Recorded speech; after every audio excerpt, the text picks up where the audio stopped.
Friends, आज हम लोग देखने वाले हैं बिहार बोर्ड 2025 के लिए मैथ का ऑब्जेक्टिव क्वेश्चन जो एग्जाम में आपको देखने को सीधा सीधे मिलेंगे। इसके पहले 40 तक हम क्लियर कर चुके हैं और साइंस का पूरा चैप्टर बाय चैप्टर क्लियर हो चुका है, तो ऑब्जेक्टिव 1 नंबर भी छूटना नहीं चाहिए एग्जाम में। हमारे चैनल से अभी तक नहीं जुड़े तो बस जुड़ जाइए। चलिए स्टार्ट करते हैं। सवाल दिया हुआ है कि किसी वृत्त के चतुर्थांश का क्षेत्रफल। तो सबसे पहले आपको पकड़ना है कि वृत्त के क्षेत्रफल, तो वृत्त का क्षेत्रफल पाई आर स्क्वायर होता है, लेकिन क्या बोला कि चतुर्थांश यानी क्या एक भाग, ठीक है। चतुर्थांश यानी कितना भाग होना चाहिए, 4 का एक भाग, तो 1/4 कर देंगे चतुर्थांश से, यही आपका राइट आंसर हो जाएगा। ऑप्शन की बात करें, ऑप्शन सी हो जाएगा। देखिए 1/4 पाई आर स्क्वायर लिखा हुआ, ठीक है, बटा वो 4 इस टाइप से दिया हो, कोई दिक्कत नहीं है। आगे बढ़ते हैं, अगला सवाल दिया हो क्या हमारे पास, ध्यान समझेंगे कि 6 सेमी भुजा वाले घन में से 2 सेमी भुजा वाले कितने घन बनाए जा सकते हैं। तो जब भी ऐसा सवाल आ जाए तो दोनों को आयतन आपको करना है, आयतन को भाग देना, अनुपात कर देना है। तो संख्या पूछा है कितने बनाए जा सकते हैं, ध्यान समझेंगे कि 6 सेमी भुजा वाले घन का आयतन, तो घन का आयतन भुजा क्यों होता है, और 2 सेमी वाला भुजा यानी दो सेमी वाला का हम A2 मान लेते हैं, भुजा का आयतन, तो भुजा सॉरी घन का आयतन क्या था, भुजा क्यों, तो 3 कर दिए हैं। तो ऊपर में क्या होगा कि 6 का क्यों हो जाएगा, नीचे में क्या हो जाएगा, तो 2 का क्यों हो जाएगा। 6 को यानी कै बार, तो 3 बार लिखना है। चलिए 2 को कितना बार, तो 3 बार लिखना है। अब आगे देखिए, 2×3 6, 2×3 6, 2×3 6, तो 3×3 9, 9×3 27, कितना होगा ऑप्शन, ऑप्शन डी हो जाएगा। तो जब भी इस टाइप का सवाल आ जाए कि बड़े गोले में से छोटे गोले कितने बनाए जा सकते हैं, कितने घन से कितने बनाए जा सकते हैं, तो बस बड़े आयतन को ऊपर और छोटे आयतन को क्या कर देना है, नीचे कर देना है, अनुपात में आंसर आ जाएगा। आगे सवाल है कि 2 बेलन की त्रिज्या का अनुपात, ध्यान समझेंगे, त्रिज्या दिया हुआ है यानी R1, ठीक है, और R2 का मान दिया हमारे पास 2:3 दिया हुआ है। उनकी ऊंचाई यानी H1 और क्या दिया, H2 का अनुपात में कितना है, 5:3 दिया हुआ है। तो इनके आयतनों का अनुपात, तो आयतन यानी बेलन है तो बेलन का आयतन, तो बेलन का आयतन क्या होता है, ध्यान समझेंगे। बेलन का आयतन के अनुपात पूछा है, तो बेलन का आयतन क्या होता है, पाई बेलन का आयतन, ठीक है, तो बेलन का आयतन है pi r square H, pi r square और एच, यहाँ भी हो जाएगा पाई आर स्क्वायर और एच। पाई से पाई कटेगा आर स्क्वायर, तो आर में यानी पहले R1 होगा, ऊपर में H1 होगा, नीचे R2 होगा, H2 होगा। R1 का मान हमारे पास 2, तो 2 का स्क्वायर, और H का मान क्या दिया हुआ है, H1 का मान हमारे पास तो 5 दिया हुआ ऊपर में। नीचे में आपके अगर हम बात करें, ध्यान समझेंगे, नीचे में अगर बात करें तो R2 का मान हमारे पास 3, तो 3 का स्क्वायर हो जाएगा। H2 का मान हमारे पास 3 दिया हुआ है, कटेगा तो ऊपर में 2 दूना 4, 4 पचे क्या आएगा, 20 आएगा ऊपर में। अगर नीचे करते हैं तो 3×3 9, 9×3 27, यानी 20:27, 20:27 कहाँ पे, ऑप्शन में, ऑप्शन 20 का करेक्ट आंसर हो जाएगा, ठीक है। कुछ करने की जरूरत नहीं था, बस थोड़ा सा दिमाग लगाना है, और एक क्वेश्चन आपको बोर्ड एग्जाम में सीधा देखने को मिलेंगे। पाई एक है, तो ध्यान समझेंगे, बड़ा कन्फ्यूजन होता है, पाई एक है तो पाई क्या हो जाएगा, पाई एक अपरिमेय संख्या। कभी कभी आपसे लेता है कि पाई/2 कौन संख्या है, ठीक है, तो आप समझेंगे कि p/q के रूप में है तो परिमेय होगा, नहीं।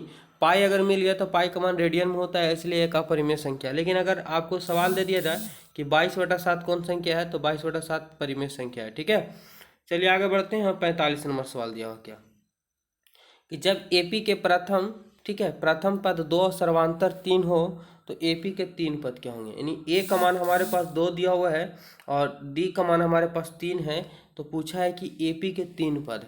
तो एपी के 3 पद क्या होते हैं, ए पहला पद हुआ, ए प्लस डी दूसरा पद हुआ, ए प्लस 2d ये तीसरा पद हुआ। तो ए का मान हमारे पास 2 यानी पहला 2 आ जाएगा।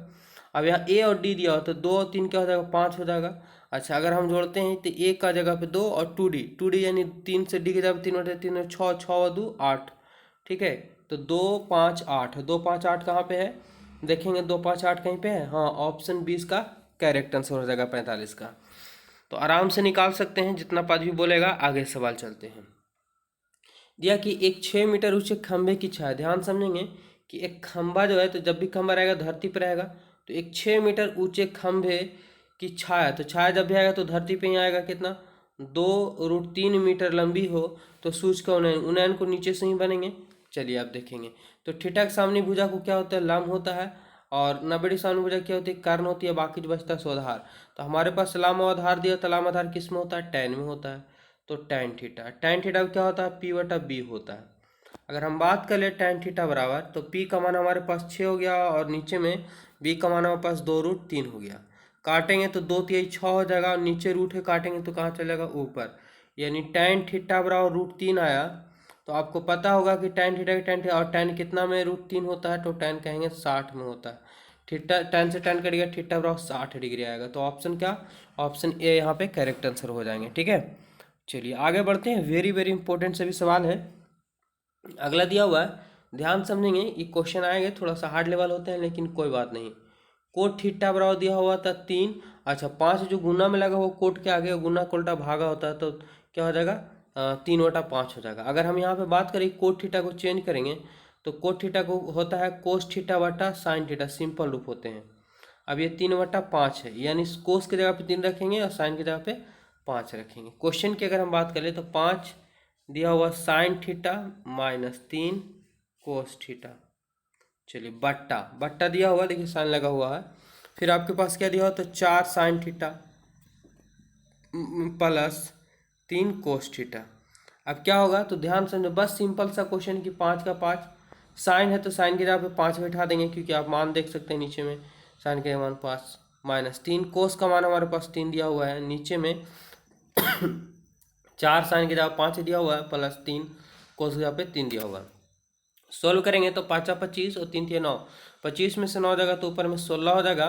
नीचे अगर हम बात करें तो 4 5 20 हो जाएगा, और 20 और 3 3 9 हो, तो 20 और 9 29, यानी 16/29 कहीं पे है ऑप्शन 16/29, ऑप्शन 20 का करेक्ट आंसर हो जाएगा। देखिए थोड़ा सा हार्ड लेवल का सवाल था, लेकिन कितना सिंपल तरीका बन गया, बहुत ही क्वेश्चन को सिंपल तरीके से हम क्लियर करते जा रहे हैं। चलिए tan 15 tan 20 tan 70 और tan 75 देखेंगे कि 1 2 3 4 और सब गुना में है, जोड़ा के रूप में है। आपस में जोड़ने से क्या 90 मान आता है, तो बिल्कुल 75 करेंगे, 75 और 15 क्या होता है 90 होते हैं, और 70 और 20 कितना होता है 90 जोड़ा। तो ऐसे सवालों में आप जोड़ा लगा देंगे, तो 2 आगे से या 2 पीछे से चेंज कर देंगे, तो tan theta into cot theta same हो जाएंगे, तो मान कितना आएगा 1 आएगा, जो इसका राइट आंसर हो जाएगा। ठीक है, ऑप्शन की बात करें ऑप्शन डी यहाँ पे करेक्ट आंसर हो जाएंगे। चलिए 49 नंबर सवाल, यदि 15 कोट थीटा देखेंगे, 15 कोट थीटा बराबर 8 हो, तो इसका निकालेंगे कोट थीटा, तो क्या हो जाएगा 8/15, क्योंकि गुना का उल्टा भागा हो जाएगा। तो कोट थीटा क्या होता है, तो अब tan का उल्टा होता है p/b का, तो इसमें b/p हो जाएंगे। तो b का मान 8 हो गया, p का मान 15 हो गया, तो h का मान निकालेंगे तो कन्फर्म कि 17 आएगा। ठीक है, निकाल लेंगे। हमसे साइन का पूछा है, तो साइन थीटा होता है p/h होता है, p/h, p का मान हमारे पास क्या दिया हो, तो 15 दिया हो, h का मान हमारे पास 17, तो 15/17 कहाँ है, 15/17, ऑप्शन ए इसका करेक्ट आंसर हो जाएंगे। चलिए एक सवाल और है, जरूर देख लेते हैं इसको भी। यदि 3√3 दिया हुआ है, √3 और सेक थीटा बराबर 2 दिया हुआ है, तो थीटा का मान कोई दिक्कत नहीं, गुना में लगा उसको भागों में भेजेंगे, तो 2/√3 हो जाएंगे। अब देखें कि इधर सेक थीटा है, और सेक कितना में मान होता है, क्योंकि सेक कोस का उल्टा होता है, कोस 30 में ये होता है, तो सेक 30 में ही इतना मान होगा, यानी सेक 30 का मान होता है 2/√3, सेक से सेक कट गया, थीटा बराबर 30 डिग्री। ऑप्शन की बात करें, ऑप्शन यहाँ पे बी कंप्लीट हो जाएगा। कल आपको जो मैराथन क्लास साइंस का चलेगा, तो अभी तक हमारे चैनल से नहीं जुड़े, वह जो ऐड कर ले। धन्यवाद।